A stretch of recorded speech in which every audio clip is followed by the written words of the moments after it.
Hey everybody, welcome back to For Horror's Sake, and tonight we saw Thanksgiving. Now, let's start this off with just close your eyes and think of 2007. Quentin Tarantino and Robert Rodriguez came together through their love of old Grindhouse films and things like that and made a movie called Grindhouse, where basically it was a double feature. You had Death Proof, you had Planet Terror. And I know this is a review on Thanksgiving, but this is going to get us there. So, to add to the authenticity of the Grindhouse feel, they had like a few missing scenes in the movie, and the skipping and the cigarette burns and stuff like that. They also added some trailers. So, they had from Rob Zombie, the Werewolf Women of the SS. From Robert Rodriguez, we had Machete. From the creator of the guy that did Shaun of the Dead, we had Don't. And then I think there was like a fan-made trailer they put in there with Hobo with a Shotgun. But the one we're here to talk about is Eli Roth's Thanksgiving. So we saw it was fun. I'm so mad at myself that I got rid of the t-shirt, lost the t-shirt in a move maybe, but I had a Thanksgiving t-shirt from 2008. It was at Hot Topic. It was the only one in my size whenever it was on sale. It was like this clearance thing because nobody bought them. So I had one. I was so mad that I lost it, and I just don't have it. It was a turkey that had a knife in it and stuff. It was cool. So, it has only taken almost 20 years for this movie to happen. But like Hobo with a Shotgun and Machete, we got Thanksgiving from those fake trailers. Now, if you want to, you can find the trailers on YouTube somewhere. You can go and look for them. And I'm hoping that the new Blu-ray special edition releases of Death Proof and Planet Terror, the Grindhouse films, they put the trailers in because they weren't in the DVDs. Because that would be great to be able to go back and look at the trailers instead of having to look them up on YouTube. But here we go. So it's I really wanted to go and do like a holiday double feature and watch Thanksgiving and It's a Wonderful Knife. But I heard a few reviews on It's a Wonderful Knife, and they're not that great. So what I decided to do is, on the 1st of December, I think it's supposed to hit Shudder for free. So instead of paying $15 for me and then $15 for Chesley if she wanted to see it, $30 in on a movie that may not be that good, plus the Thanksgiving movie, I decided to skip that and we'll just watch it for free on the 1st. And if you guys want to hear what are my thoughts on that one, just let me know. But we open up with two families. We have the Wright family and the Collins family on Thanksgiving. So you can tell the Wright family is well off. There's a very nice home. The mayor's there. There's other stuff going on.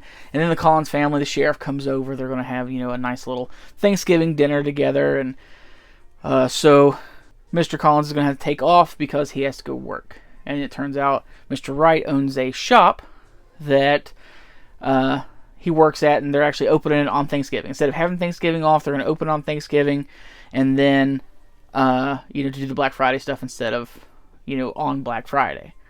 So that's where the chaos begins. They get there, we see it as a Wright Mart.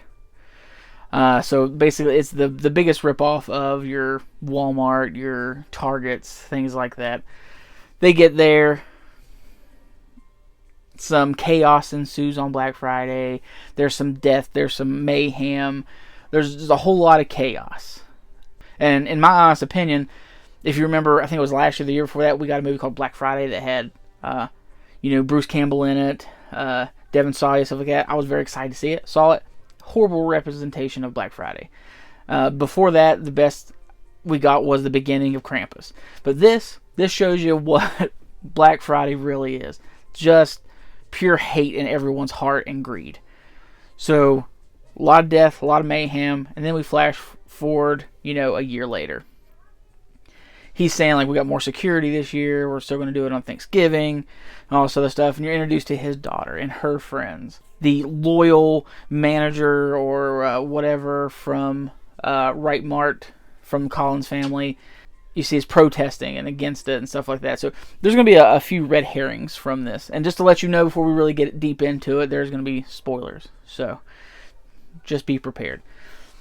So our killer is dressed up like John Carver. Now John Carver was like, I guess, the first dude of Thanksgiving, you know. So they're just giving away free masks and stuff like that. And then the killings start. So, and I'll tell you right now, I'm not great at these. I'm not great at these, review things and stuff like that well. So I'm getting a little better. But I always say go watch the movie yourself and make your own decision. But the way, I don't think they give us a date. But I'm feeling like it's like a Monday. The Monday of Thanksgiving and all this is when this starts. Because it takes a few days for these killings to escalate to do more. And as you can tell, a few of the people are getting messages of like, hey, just from John Carver, these messages of like, there's a dinner table set with their name on it and stuff like that. So, and it's the name tags are a few people that were involved in the mayhem of the Black Friday the year before. So we get our first death, and we meet, we actually see John Carver and stuff like that, and then, and after our first, they just escalate from there, and we get more and more. And of course, we got like, the whole chasing of the final girl. And the final girl of this one is Jessica Wright. It is Thomas Wright's daughter, and her friends are kind of like the main target of all this. And, Carver blames them for the mayhem that happened on Black Friday. And you find out who Carver is. And you find out what his motivations of why mainly he's doing this, like towards the the end of the movie and all that. But the kills were great. I'll get to that. Like, there is some unexpected kills. There are some that weren't as bloody as I thought going in because of who Eli Roth is. I mean, we've seen Hostel, we've seen Cabin Fever and stuff like that, and just how gory those movies were. And for this, it was gory, but it wasn't as gory as I think he could have made it. And I don't know, it felt a little tamed to me. And for those who have seen the original trailer of Thanksgiving, there is 3 kills that match up with the trailer that they showed us. There was a kills in the trailer that never happened in the movie, but it was the turkey mascot getting its head chopped off, girl on the trampoline, and then the woman being baked into a turkey and served. That was a great part. Like I said, spoilers. I said this earlier, and I'll put it in the tagline there so going in. The only difference between the trampoline that I didn't like is it was a cheerleader, it was a jock. Those lined up.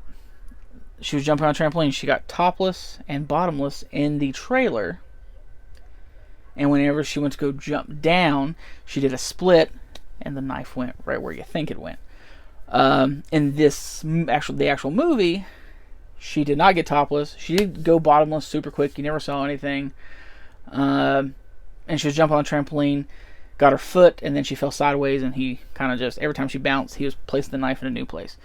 So that was a little, I don't know why they didn't go for the split scene. I don't know if they try to just tone it down a bit, because like I said, the gore wasn't amped up like it usually is with a Eli Roth film. It just, and then with that taking place, it didn't feel like it needed to be, I guess. I don't know. And then the woman getting baked, of course, was a very fun scene. There's a scene before she gets baked that Carver is basting her and getting her ready to go into the oven, and there's a very intense, not intense, I don't know what the word for it is, but just a lot of care taken at her feet. And I'd like to say that's mainly for Quentin Tarantino. That's a little nod for him of the feet. But of course, after they think they defeat him, Carver, they never found a body, blah blah blah. She had bad dreams, and it ends abruptly. So there could be a Thanksgiving too. You never know. But all in all, I would give it maybe 3.54 bloody VHS tapes. It is in the style of Eli Roth, and just how he did. Like I said, if you watch Cabin Fever, you watched Hostel and stuff like that, you kind of know his style, what he's doing. So when you go into this, it's pretty close. It's a fun movie. It's one of those that you would put on your watch list every year. Like, I watch Trick or Treat every Halloween, not on Halloween, but every October, and I watch Krampus every December. So this will definitely, when it comes out, I will get it, hopefully on like some kind of nice little special edition, and I will put it in the rotation of things to watch. This will go on the watch list for November for sure. But it is definitely a go watch. Go watch it. It's fun, especially if you just like slasher movies. But that's my thoughts on it. Yeah. If you liked everything, please like, subscribe, leave a comment down below, and I really hope to see you guys next time.